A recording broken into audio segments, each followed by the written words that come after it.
Hello, I'm Sheila Payne, and I'm speaking to you on behalf of the European Association for Palliative Care. And this project is called RESPACC, and you've probably been watching some of the previous videos on our course, Introducing Research Methods. So today I'm going to focus on when and how to use mixed methods, building on the other studies and the other methods talks that you've had on quantitative methods and qualitative methods. So some things are just better mixed. If we're making a cake, we're listening to synthesized music, or if we are making cement. So in the talk today, I'm going to focus on these learning objectives. We'll define the term mixed methods research, introduce the rationale and purpose of case study design, describe indications from when it may be suitable to use this research design, explain the different types of case study design, and discuss two examples of research which has used organisational case study methodology in a palliative care context. So I'm going to finish by highlighting the strengths and weaknesses of mixed methods approaches. So let's think about what is mixed when we talk about mixed methods. So we can, for example, mix our paradigms. We may use both quantitative and qualitative research. We can mix research methods at different stages.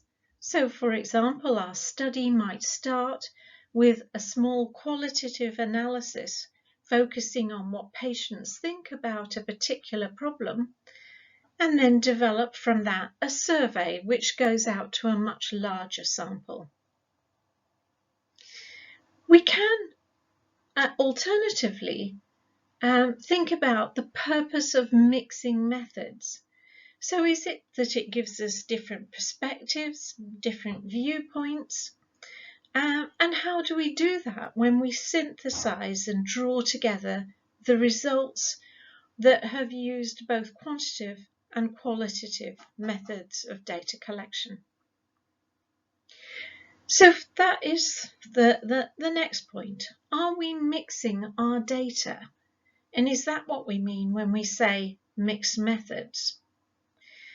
So, for example, we might run a clinical trial, but to help us understand the outcomes of the trial, we might want to use some more qualitative approaches, interviewing people who had the intervention to find out what their understanding of that intervention might be. So we need a strong rationale for using mixed methods. We need to know and be able to explain to our funders or in writing our papers why we've used more than one research approach. So let's think of a definition of mixed methods. And this is one that was produced by Catherine Walsh in her chapter on the case for mixed methods in applied health research. So she says that mixed methods research is a type of research in which a researcher or a team of researchers combines elements of qualitative and quantitative research approaches. So as I've said, that could be a qualitative or quantitative viewpoints. It can be the data collection that is mixed, the analysis that is mixed, and the inferences and the techniques we use to synthesize and interpret our data. And the purpose of this is for a broad breadth and depth of understanding of the topic that we're interested in. But mixed methods is used in a single study. So it's not about a series of different studies. It's a single study and it addresses a single research question.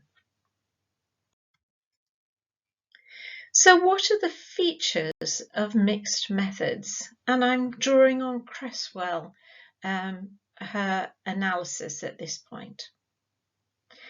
So it's focusing on research questions that take account of context, multiple perspectives, so it may be from health professionals and patients and family caregivers, managers and others.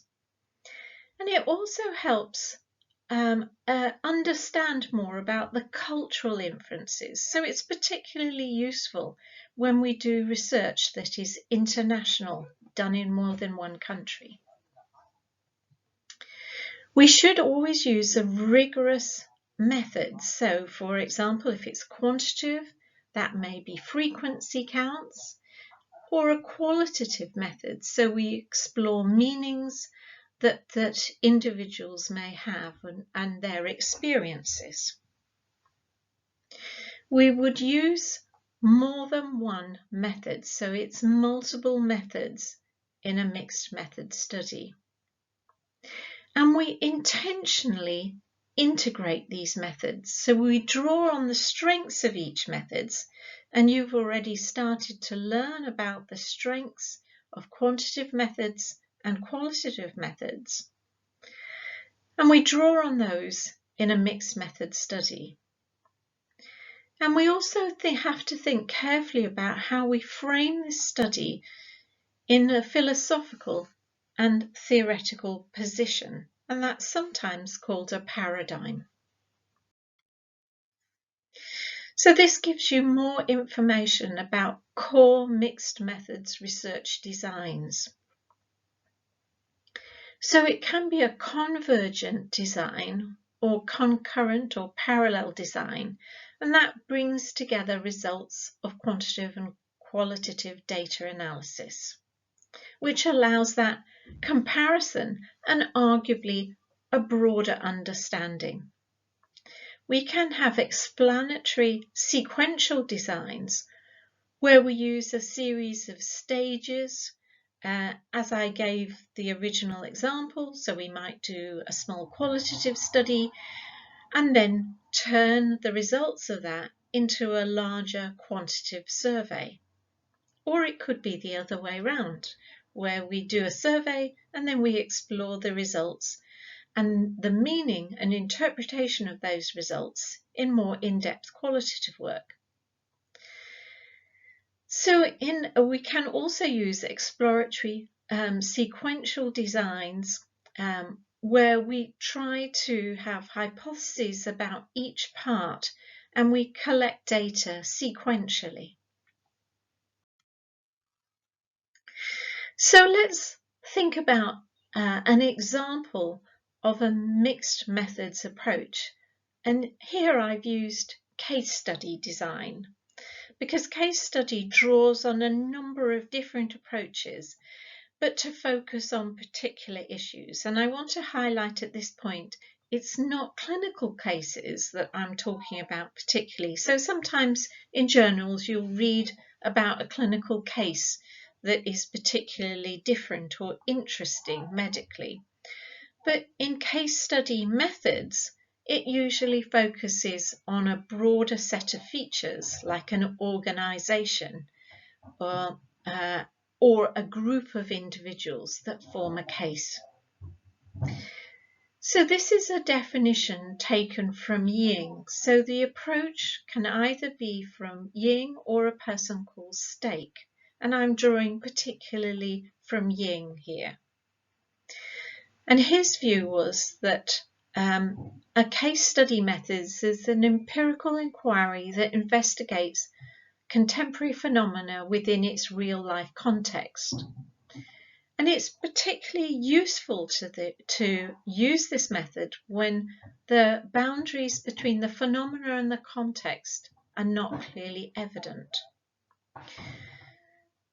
The features may include multiple and complex data sources, triangulation, so we look in our analysis at those different sources of data, what is common, what is different, and a theoretical framework which guides our data collection and our analysis.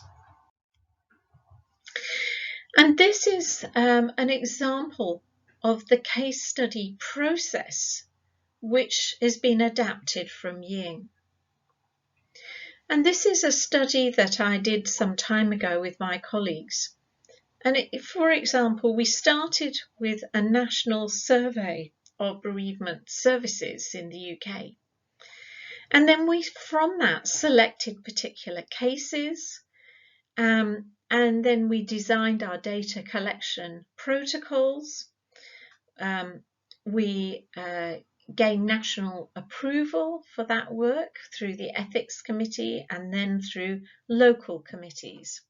And we conducted a series of case studies. So we focused on individual services. So the case in this example represents a service.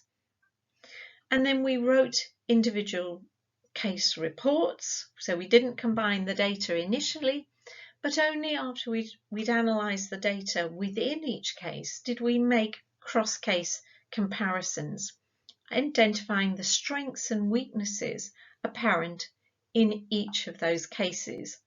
And from that, we tried to answer our research question and we pulled out policy implications and we wrote, finally, a cross-case analysis report. So when would you use a case study design? It's particularly useful when you want to focus on the processes and the outcomes. So normally in, say, a randomized control trial, we're interested in the outcomes. We're interested in measuring particular variables that have been manipulated when we put an intervention or give a drug or design a new counselling service. But in case study, we're interested in how the service is organised, who delivers the service, which people, in which situations the service works for and improves the welfare, and which one it doesn't. So the whole issue is much more process and outcome focused, not just outcomes. It's useful, for example, when we do evaluations, and they're typically collaborative and participatory, taking account of the ethical sensitivities of working in palliative care contexts. And we would work very closely with managers and service providers to make sure that we provide constructive information that allows them to improve and enhance and develop their service. So we want very much in this position that the evaluators or the researchers can reflect on and use their knowledge and expertise critically to help define what the outcomes are and identify process issues. So the whole purpose of case study is that it has a utility, it has a purpose. And of course, it's really important that we work with stakeholders to disseminate these findings, not just for the cases we work on, but other cases that may be similar in that organisation or in other organisations. I'm going to give you 2 examples of case study designs so that you can get a feel of what I mean. So in this one, we looked very carefully at community hospitals. So we investigated the role of community hospitals in the provision of palliative care for older people. So community hospitals are small local hospitals that are based in towns, small towns in rural areas, typically across the UK. We wanted to identify the extent to which community hospitals are involved in providing palliative and terminal care to older people with end-stage cancer and non-malignant diseases. and examine the nature and quality of palliative care delivered from the perspectives of patients, their relatives and staff. So this is not looking at specialist palliative care units or hospices, it's looking at general hospitals. So this was our overall design. So phase 1 was a national survey. Phase 2, we did interviews with hospital managers and senior nurses in 30 community hospitals in the southeast and southwest of England. And we chose those areas because the southwest has the highest proportion of older people in the population in the UK. Phase 3 is we did in-depth organisational case studies of 6 community hospitals using observations, questionnaires, interviews in those same areas. And what was the rationale? Why did we choose case study design for the 3rd phase of our study? We wanted to get in-depth accounts of service provision from multiple perspectives. If you just ask a manager what they do, they will tell you a very good account, but it may not be the same account that you would get from a care assistant on the ward or from a family member who experiences it. We wanted to use multiple sources of data, and we wanted to use multiple types of data, so collecting it from different people, but also different quantitative measures of outcomes and bed usage, for example, and numbers of older people, but we also wanted to get patients' and families' experiences. It was quite impossible in this situation to control any of the variables, so this is not suitable for a clinical trial. We couldn't randomise people to go into these hospitals or not, because that was not ethically possible. It was also a very complex situation because the nature of community hospitals varies in different parts of the UK. So we were really interested in the context in which community hospitals were situated. So did they serve a population that was predominantly older people, and in some parts of the southwest that makes up around about a quarter of the population in some towns are over 65 years of age, in other parts much less. So this gives you just a little picture of how we selected our organisational case studies based on a kind of matrix framework. So we looked at bed sizes of the hospital, and we allocated small, less than 30 beds, medium, 30 to 49, and large hospitals were over 50. So typically you can see that community hospitals are really quite small. And the location, whether it was rural, coastal or urban. And we chose more rural because that's predominantly where community hospitals are situated. And the organisation of care, some are GP, so family doctor led, some are consultant led, and some are shared care between consultants and GPs. All of them are part of the NHS. And this is our participants and data sorted. So we talked to lots of older people, and we talked to more women than men, slightly, and they're typically older people, as you can see, 68 to 90. We talked to current carers, bereaved carers, staff, doctors, nurses. There are a lot of care assistants who work in these hospitals, so we particularly focused on them, and other health professionals. And we also did non-participant observation. So we went into the hospital to observe what was happening. So that gives you an example of a community hospital. Let's give you an example of another study.